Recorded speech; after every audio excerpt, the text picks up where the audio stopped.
حضرت عمر فاروق کے نا پوتے ہیں جناب سالم بن عبداللہ بن عمر. امام ابو نعیم نے لکھا ہے کہ یہ نا طواف کر رہے تھے بیت اللہ شریف کا، بڑے درویش تھے. بزرگوں نے جہاں صوفیاء کے نام لکھے ہیں وہاں ان کا بھی نام لکھا ہے. طواف کر رہے تھے بیت اللہ شریف کا. اب وہاں بھی آپ کو پتہ ہے جب جاتے ہیں نا یہاں سے رشتہ دار، تو جو بیچارہ وہاں گیا ہوتا ہے اس کی مصیبت کھڑی ہو جاتی ہے. اگر وہ ملنے نہ آیا تو شاید رشتہ داری خراب ہو جائے. وہ بھائی اتنا امیر ہوتا تو بیچارہ سعودی عرب ہی جاتا، ادھر ہی کچھ کر لینا تھا اس نے. لوگ معافیاں مانگتے پھرتے ہیں، پیر صاحب میں آ نہیں سکتا، مجبور ہوں، ناراض تو نہیں ہو جائیں گے. بھائی پیر صاحب یہاں پیری مریدی کرنے ہیں کہ اللہ رسول کو راضی کرنے آئے؟ تو اپنا کام کر، جس کام تو آیا ہوا ہے. وہاں جا کے یہ فلسفہ رہے گا، نمبر لکھ کے لے جائیں گے، کیا معنی ہے اس بات کا؟ تو حضرت سالم بن عبداللہ بن عمر رضی اللہ تعالیٰ عنہ طواف بیت اللہ شریف کا طواف کر رہے تھے تو خلیفہ آ گیا وقت کا. امام ابو نعیم نے اس کو لکھا ہے. بالکل آپ نے جب مکمل کیے نا 7 پھیرے بیت اللہ کے، تو آپ کھڑے تھے دروازے کے سامنے، بیت اللہ شریف کے دروازے کے بالکل سامنے کھڑے تھے. تو آ گیا، السلام علیکم کے بعد کہنے لگا حضور میں امیر ہوں مکے کا، گورنر ہوں، کوئی حکم ہو تو بتائیے گا. توجہ ہے میری بات پر؟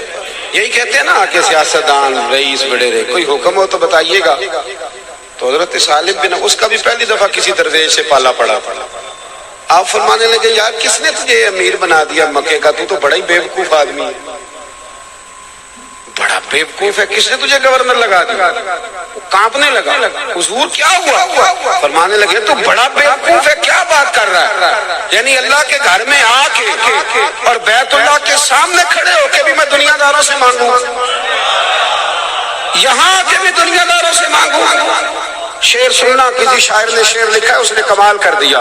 کہنے لگا یہ آرزوئے کرم اور میں آپ سے کروں، یہ آرزوئے کرم اور میں آپ سے کروں، یہ بھیک اس کو دیجئے جس کا خدا نہ ہو، یہ بھیک اس کو دیجئے جس کا خدا نہ ہو.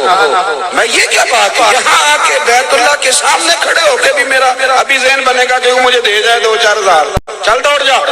وہ کہتا مجھے پیروں تک پسینہ آ گیا. میں نے کہا نہیں بھائی بندے ہیں دنیا میں، بھگا دیا، نکل گیا.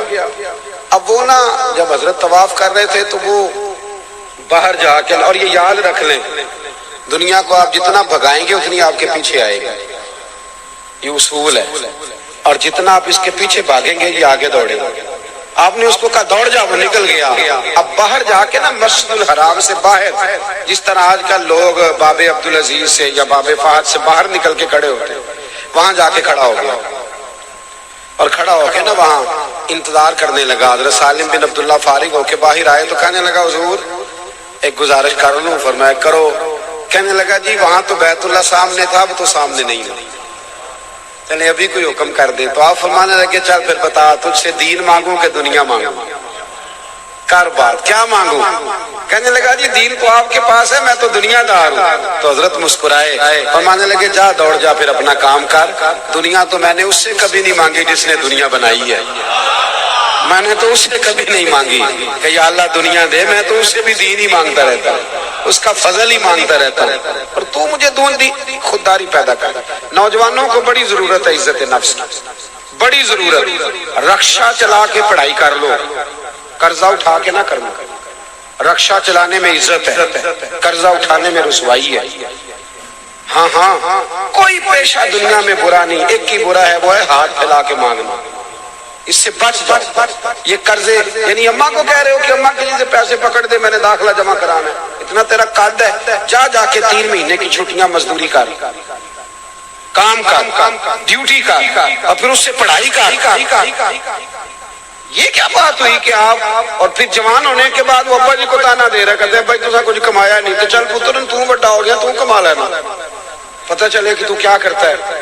یہ کمزوری ہے مزاجوں کی کہ ہم لوگوں کی جیبوں پہ نظریں رکھتے ہیں. ہماری طبیعت نہیں. حاتم تائی سے کسی نے پوچھ لیا تھا، حاتم تائی سے، کہ آپ نے اپنے سے بھی زیادہ سخی کبھی دیکھا ہے؟ کہنے لگا بالکل دیکھا ہے. کہا وہ کون؟ کہنے لگا میرے شہر کا ایک لکڑ آ رہا، لکڑیاں کاٹ کے بیچتا ہے، مجھ سے زیادہ سخی ہے۔ کہا کس طرح؟ کہنے لگے ایک دفعہ میں نے سارے شہر کی دعوت پکائی، سارا شہر آیا، تو میں نے سوچا ذرا پتہ کروں کو رہ تو نہیں گیا۔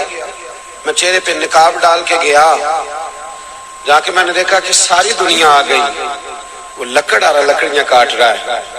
تو میں نے اسے جا کے کہا کہ آپ کو نہیں پتا کہ آتم تائی کی آج دعوت ہے؟ کہنے لگا بیٹے پتا تو ہے، پر مجھے نا اپنے ہاتھوں کی کمائی کا چسکا لگ گیا ہے۔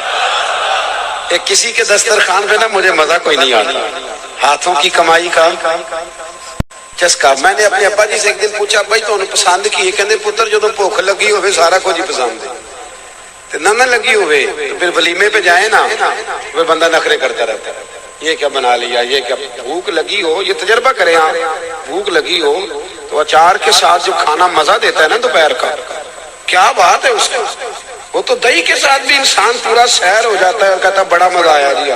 اصل بات یہ تھی کہ بھوک لگی تھی اور محنت کی کمائی۔ اور ایک اور بات بھی، یہ جو آدمی 5 لاکھ روپے کماتا ہے نا مہینے کے، اس کو تو توفیق ہی نہیں ہوتی پیسے دیکھنے کی، وہ تو سیدھے بینک میں جاتے ہیں، وہ تو دیکھ ہی نہیں سکتا کہ میری دولت کدھر ہے، اور بینک سے آگے نکل جاتی ہے۔ پیسے کماتے ہوئے دیکھنا تو مزدور کو دیکھو، جب اسے شام کو دیہاڑی ملتی ہے نا تو وہ پہلے ہاتھ صاف کرتا ہے، پھر 3 دفعہ بسم اللہ پڑھتا ہے، 3 دفعہ، پھر وہ پکڑتا ہے، اور جو 4000 روپے کی روٹی ریسٹورنٹ میں کھاتے ہیں وہ صحیح شکر نہیں ادا کرتے۔